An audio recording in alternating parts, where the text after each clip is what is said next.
Hello pong muli mga katambay. Nagbabalik pong muli para po magkomento po sa inyo si Katambay Manong po dito po sa Tambayang Makabayan. Kamusta po ang lahat mga katambay? Magandang araw po. Tanghali, hapon, gabi, madaling araw po. Saan man sulok po ng mundo tayo na handon mga katambay. Kamusta po ang lahat? Ito po, komentuhan po natin mga katambay. Ang talagang hindi natin malaman kung talagang ganito na po ba talaga ang nangyayari sa ating bansa, sa ating minamahal na Pilipinas. Bakit po nang mapalitan po ang administrasyon po ng dating Pangulong Duterte? Yung yung talagang pinaghirapan po ng dating Pangulong Duterte na maiayos sa ating bansa, malayo sa sinasabing bisyo na talagang sumisira po sa mga kabataan at sa ating mga magulang, halos lahat po ng klase ng tao sa ating bansa ay po pwede po malulong po rito sa bisyo ng droga. Di po ba? Dahil nga po, number one pong problema natin ito. Kahit po nung mga nakaraang administrasyon pa ni dating Pangulong Aquino Jr., di po ba? Alam po natin yan, mga buhay pa tayo mga katambay. Pero ngayon, iba na po ngayon. Yung tinutukan po na maprotektahan po ang mga normal na mga Pilipino, ngayon po iba na po mga katambay. Yung mga nakulong dahil sangkot sa droga, mga kriminal, ngayon po ay malayang-malaya na po mga katambay. Malayang-malaya na po sa bagong Pilipinas nila. Tapos ngayon, sila pa mismo ngayon ang protektado po yata ng bagong Pilipinas. At parang ang gobyerno po natin ngayon ay nasa likod pa yata nila. Dahil dito po sa ginagawa pong sila naman ngayon ang talagang ginigipit pa nila ngayon at parang sila pa ngayon ang lumalabas na mabuti kaysa ron sa dating Pangulong Duterte. Tingnan nyo po mga katambay, malalaman po natin ngayon, napakarami na pong nagdaan. Ilang taon na po, di po ba? Mahigit 2 taon na pong binabakbakan ng pamilya Duterte. Lalo po ang Vice President at syempre po ang dating Pangulong Duterte.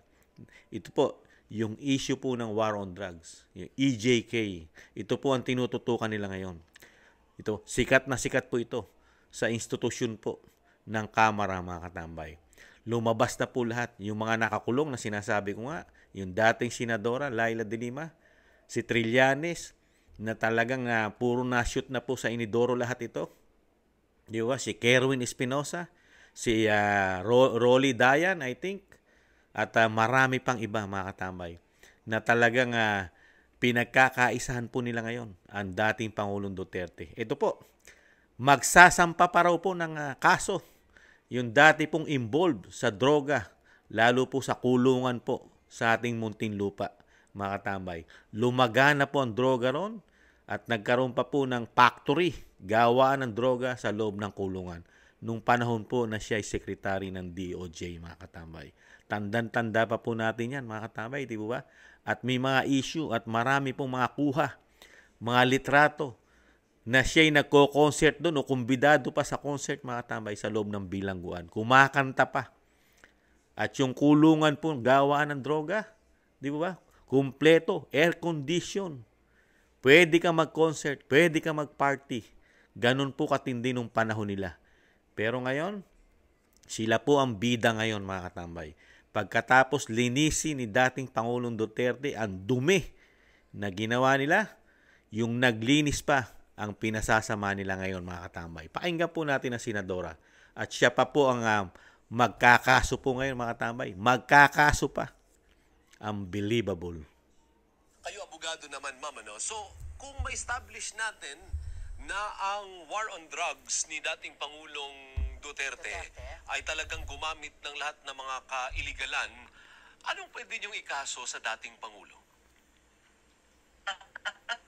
Di ba? Mag-isip na ngayon, anong pwede mo ikaso kay dating Pangulong Duterte? Yun ang stance niya Yun ang programa ko Ang Tapos kampanya ko talagang war on drugs Wala na siya immunity ngayon. Wala siya immunity ngayon. So anong dapat ikaso sa kanya kung meron man? Okay, unang-una, nandyan nga yung ongoing investigation sa ICC. At ang pinaka-krimen doon na tinitingnan ng ICC is the crime of crimes against humanity. Mic check. murder as crimes against humanity. So, yun ang pinaka. Kasi murder yan multiple murder yan. Sa batas natin, katulad din yan dun sa mga pinaplano naming kaso na nakukulangan pa kami sa magiging basehan sa revised penal code. Sa tindi ng mga fabricate ng mga testimonies against me, nahihirapan pa yung aking mga abogado. Ano pa yung mas malakas na mga kaso na pwedeng i-file sa kanila except or more than the offenses of perjury, subornation of perjury, grave coercion. Ganon din sa pwedeng kaso against the former president. Multiple murder, syempre nandyan yan. At iba pa, yung violation ng the law dun sa international humanitarian law, IHL. Meron tayong version yan, domestic version of the IHL law. Nandun din yung crimes against humanity. Pero ma'am, batay lang sa ating law. Ayan po mga tambay, puro po kasama po ang mainstream media, kasama po mga istasyon ng radyo. Talagang pinagkakaisahan po nila ngayon ang dating Pangulong Duterte, mga tambay. Para pong mas pumapabor pa po sila sa bisyong droga sa ating bansa. Kisa po ito kitilin at talagang mawala na sa ating bansa ang bisyong droga. Pero dito po ngayon sa bagong Pilipinas, para pong pumapabor pa sila. At parang kay linis-linis din po mismo dito sa mga pagtatanong po ng anchor po, ng radio announcer po to, na talagang para pong malinis po ang senadora, ang dating senadora at dating DOJ Secretary, si Laila de Lima, mga katambay. Unbelievable. Para pong wala siyang issue at walang mga kaso, di ba? Nakalabas lang po ito dahil po napalitan ng administrasyon. Nalinis po yata ang pangalan bigla. Di po ba? Ang tanong ni Kamano, ano kaya ang kabayaran? Kabayaran ng kanyang kalayaan. Di po ba? Ano kaya kabayaran? Ito po kaya yon? Ito po siguro kaya, nagtatanong na po si Kamano, ito po siguro ang kabayaran, maging attack dog ng dating Pangulong Duterte. Di ba? Hindi nyo ba napapansin? Parang scripted lahat. Scripted magmula kay Antonio Trillanes, dating senador, kay Laila de Lima, Makabayan Black. You know, mga mainstream media, kasama pa ang mga radio station sa ating bansa, social media, yung mga Isimada at Gcash vlogger, di ba? Iisa po ang kompas. At ito po rin na nakikita na inyong lingkod. Para din po ito, isa rin po itong dahilan para mailayo rin po sa issue ng Commander-in-Chief, di ba? Dahil napakalaki po ng issue ng Commander-in-Chief pagdating di po sa bisyo na droga. Kaya po ngayon, nagkakaroon po ng twisting, di ba? Ano po yon? Idadalin mo sa dating Pangulo yung droga na war on drugs. Samantalang malaki ang pinag-uusapan, mga ilang buwan na, di ba? Na talagang putok na putok po kahit sa ibang bansa na ang Pangulo natin ay gumagamit daw po di umano ng droga. Di ba? At tinahamon po yan ng drug test, di ba? Kaya po, hindi nyo po ba napansin? Bigla pong nabago ang setup. Bigla pong, dumami ang attack dog. At kasama po, pati po yata ang institusyon ng Kamara at Senado, magkakasundo po. Iisa po ang layunin. Iisa po ang pinag-uusapan. Iisa ang mga topic. Di ba? Kung saan-saan po. Ngayon, dito naman po sila nag-i-stay sa drugs, sa war on drugs, mga katambay. Ano po ang credential na meron po ang isang senadora? Laila de Lima. Di ba? Napakarami pong nagpatoto. Mismo ang kanyang driver. Umamin po ang kanyang driver. Di ba mga katambay? At umamin din ang driver niya na kalaguyo niya. Ang kanyang driver bodyguard. Di ba? Bigla pong nawala lahat. Ganun po katindi ang ating gobyerno, mga katambay. Nakakalungkot lang ang nangyari sa ating bansa. Imbis na tugunan ang pinakamalaking problema ng bansa, ang droga, krimen. Pero ito, nakukonsinti pa yata, mga katambay. Yung sinasabi ko nga, naglabasan lahat ngayon. Mga witnesses sila ngayon. Witness. Nakita nyo po? Parang sila na yung mabubuting nilalang sa ating bansa. Mga katambay. Itong mga sangkot, convicted. May convicted po dyan eh. Tumatakbo rin pong mayor. Si Kerwin. Nakapatay ng mga tao. Drug lord. Napakaraming pinerwisyong mga tao, mga Pilipino. Kabataan, magulang, di ba? Sari-saring tao na nalulong sa droga dahil po sa kanila. Sila ang nagpalaganap ng droga. Di ba? Yun din na sinasabi ni Pangulong Duterte, dating Pangulong Duterte, di ba? Mismong gawaan ng kulungan, may gawaan ng shabu. Samantalang nung panahon na yon, ikaw ang sekretary ng DOJ. Sasabihin mo, hindi mo alam. At marami rin po nagpatotoo, di ba? Nagamit daw po ng dating senadora ang pera ng droga dahil sa kanyang ambisyong maging senadora nung mga time na yon. Di po ba? Yun po ang pumutok at talagang marami rin po nagpatotoo dyan, di ba?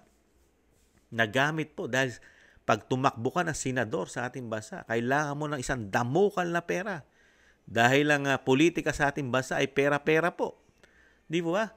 Kaya nga po, nagagamit po yata ang droga para maging kapital, para po sa mga ambisyoso na makahawak ng posisyon, lalo sa mga pinakamataas na posisyon sa ating bansa. Di ba? Dahil isa pa, maraming pera dyan. Pag naging politiko ka ng institusyon ng Kamara at Senado, may mina ng ginto raw po dyan, mga katambay. Bilyon-bilyon, daan-daang milyon, mga katambay. Ang pupwede daw po na maging extraordinary daw po nila, di umano. Nakakalungkot lang po, mga katambay. Ito po, buhay na buhay po. Yung mga sinusuka po ng mga Pilipino nung panahon po ng dating Pangulong Duterte, ilang beses po ito isinuka. Hindi nanalo. Lalo na si dating Senador Trillanes, di ba? Hindi manalo yan. Lahat po halos sila. Puro diretso sa inidoro. Ngayon po, buhay na buhay sa bagong Pilipinas. Kay bubuting tao po ngayon. Kung interviewin po ng mainstream media, na mga radio station natin ngayon, para pong kililinis. Di ba? Ibang klase po ang bansa natin, mga katambay. Ngayon, tumatakbo pa po ito, mga katambay. Tumatakbo pang party list, tumatakbo. Mga katambay, isa pong malaking problema ng bansa natin. Pagka nagkabalikan at bumalik na naman po sila, mga katambay, magiging number 1, walang pag-asenso ang ating bansa. Baka lalo pa yatang lumaganap ang droga pag nagbalikan sila lahat. Kasi lahat halos ng may issue, may kaso sa droga. Kumakandidato na po ngayon. Mga katambay, nakakalungkot po ang nangyari sa ating bansa. Kayo po mismo, di ba? Naranasan nyo po, nararamdaman nyo po, di ba? Yung nangyari po na 6 na taon sa war on drugs. Tayong mga normal na Pilipino ang nakinabang. Nakinabang po tayo eh. Tumahimik po sa ating barangay, sa ating mga syudad, sa ating probinsya, di ba? Dahil nga po, napakalaki po ng nasakop. Di ba? Halos buong Pilipinas po, buong barangay ng Pilipinas. Lagana po, mahigit 42,000 barangay po. Di ba? Ang laganap, ang addictus sa ating mga barangay. Pero hindi naman na totally nalinis ni dating Pangulong Duterte yan. Mahigit 22,000 barangays lang. Pero napakalaking bagay po nun. Akala natin magtutuloy-tuloy, mga katambay. Itutuloy po ang alam natin. Dahil sa mga campaign, yung mga salita sa kampanya ng Pangulong Marcos, itutuloy. Pero sa kabila nun, itutuloy pala para makalaya ang mga sangkot sa droga. Itutuloy pala ang paglaya. Hindi pala itutuloy ang war on drugs, mga katambay. Ganun po pala nangyari sa ating bansa. Ngayon, sila pa po ang mga talagang tinatangkilik po ng mga radio announcer, ng mainstream media, mga ito. Buhay na buhay, mga katambay. Spoiled na spoiled po sa bagong Pilipinas. Ang lahat halos may kaso, mga katambay. Ang lilinis. Ibang klase po sa ating bansa. Paano aasenso ang ating bansa, mga katambay? yung number one problema ng ating bansa, droga. Pero ano nangyayari ngayon? Yung number one halos, krimen, droga, sumisira, lumalason sa ating mga kababayan, sa ating mga Pilipino. Pero ngayon, tinatangkilik pa po yata at pinuprotektahan pa po sa institusyon ng Kamara ito. Parang mas gusto pa ng mga politiko natin na lumaganap muli ang droga, mga katambay, kisa sugpuin ito. Kinakampihan pa nila, mga katambay. Kinakampihan pa nila. Sa tingin ni Kamanong, komento na inyong lingkod. Nagkaroon po ng proteksyon ngayon ang mga sangkot sa mga pinagbabawal na gamot. Ang mga may kaso, ang mga nakakulong, protektado po ng ating lipunan. Parang nagahari yata sila ngayon. Sila yata nagahari ngayon, mga involved sa droga. Dahil ang mismong presidente involved din kaya sa droga. Kaya sila nagkakaamo yan, mga katambay. Nagkakaamo yan po yata yung drug lord, sangkot sa droga, saka yung gumagamit ng droga. Ganun po ba? Nakakalungkot lang. Ito na naman. Ipinamumuka na naman sa atin. Kala mo kay buti-buti nila, mga katambay. Walang bahid ng dungis. Ang mga ito, Trillanes, De Lima, Kerwin. Si Kerwin is Espinosa po ba yata yun? O, di ba? At nandiyan pa yung nagtago na mayor po na taga Iloilo. Mabilog. Di ba? Tapos nakalabas na rin yung napakarami na po nakalabas. Pati po mga pulis na sangkot. Yung mga nakakulong, nakalabas na rin po, nakalaya. Mismong bodyguard nga. Yung sinasabi na Junel, nakalabas na rin po yata. Di ba?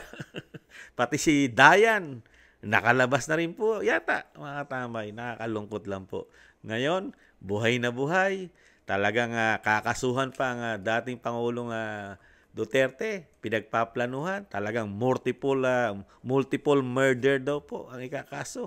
Tapos may binanggit pa kasama rin daw po yung international law na humanitarian law. Tapos yung crime against humanity. Yan daw po matitindi ikakaso, mga tambay. Crime against humanity. Saka yung humanitarian o yung sinatawag ng multiple murder, mga tambay. Matindi. Kakasuhan mo. Yung napaagaling na presidente nagdaan sa ating bansa. Isinalba ang mga Pilipino sa nagiging narco-politics na bansa at nalululong halos napakaraming Pilipinong lulong sa droga. Di po ba? Nung umupo siya, gaano karami ang sumuko, nagbalik loob. Kusang sumuko dahil aminado silang nagdodroga sila. Di ba? Kaya nga nakapagpagawa ang dating Pangulong Duterte na napakaraming rehabilitation center, di ba? Yung mga rehab center, napakarami po halos sa buong Pilipinas nakapagpagawa dahil sa dami ng nagbalik na sumurrender, kusang loob na sumuko para magparehab. Di po ba? Milyon. Wala pong nakita dyan ang mainstream media na kabutihan sa bansa. Ganon din ang mga radio announcer o radio broadcaster, mga katambay. Ganon din po. Walang nakita rin po ang mga politiko natin ngayon, mga katambay. Walang nakita. Kaya po hindi nila magawa Bakit po? Hindi nila kayang gawin na magpa-survey sa mga Pilipinong katulad natin. Magpa-survey sila kung ang war on drugs ba ay masama para sa atin o mabuti para sa kanila? Ganun po ba? O masama para sa kanila? Mabuti naman para sa atin. Di po ba? Bakit hindi sila magpa-survey? Ang lagi nila sinesurvey, bumababa na raw po ang mga DDS kay dating Pangulong Duterte. At tumataas naman daw po ang kumakampi sa administrasyon ni Pangulong Marcos Jr. Tapos ano pa? Yung suporta, ganon. Ganon na lang ang survey survey para sa sinasabing lahat po ng pambato ng Pangulo ay pasok po sa Magic 12. Di po ba? Ano po? Yun lang po halos ang sinasurvey nila. Pero hindi po sila gumagawa ng survey, di ba, na tanungin ng mga Pilipino laban po dito po sa ginawa war on drugs ng dating Pangulong Duterte. Kasi sasapul sa kanila You know? yung pagmumuka po, yung muka, masasampal po sila sa muka ng katotohanan. Dahil napakaraming Pilipino ang magsasabing nagustuhan namin ang war on drugs. Di ba? Nagkaroon po kami ng proteksyon ng 6 na taon sa mga masasamang tao. Di ba? Pero dito sa mga politiko na ito, parang pinoprotektahan ay masamang tao, mga addictus. Lalo-lalo yata dati Senadora de Lima. Mas pinoprotektahan po yata ang mga drug lord. Di kaya? Ganon din dati Senador Trillanes, di kaya? At ganon din ang Pangulong Marcos, di kaya? Pinoprotektahan din dahil naglabasan di ba mga tambay? Kaya nakakalungkot. Ituloy nyo lang po yan. Iintayin po ng mga Pilipino yan. Dating Senadora de Lima. Iintayin po yan, yung mga kaso nyo. Kaya nga nagtataka kami 2 taon na, magtatatlong taon na wala sa pwesto si dating Pangulong Duterte. Pero hanggang ngayon, hindi pa rin nabubuo yung ikinakaso nyo. Yung pinagpaplanuhan nyo pa rin. At inaasa nyo pa rin sa investigasyon ng ICC. Samantalang nag-release na po ang Malacanang na hindi na po muling babalik sa International Criminal Court ang bansa. Ay paano po yan? Dyan nyo po inaasa sa investigasyon ng ICC. Yung sinasabi nyong ground na yung multiple murder, yung crime against humanity. Paano po yan, Senadora, kung hindi na po tayo miyembro ng ICC? Di po ba? Depende na lang po kung magbabago na naman ang isip ng Pangulo. Di ba? Kung magbabago na naman. Yun po yun Hintayin nyo pong mabago o baka mapilit nyo o sobrang lakas nyo sa Pangulo o baka mabago ang desisyon ng Pangulo. Yung sinabi niya pong hindi na babalik sa ICC, pagka sobrang lakas nyo po sa Pangulo, baka magawa nga po yung ibalik sa ICC ang Pilipinas, mga katambay. Muli po, si Kamanong po, nalulungkot man. Talagang ganun po Pare-parehas naman po tayong nabudol.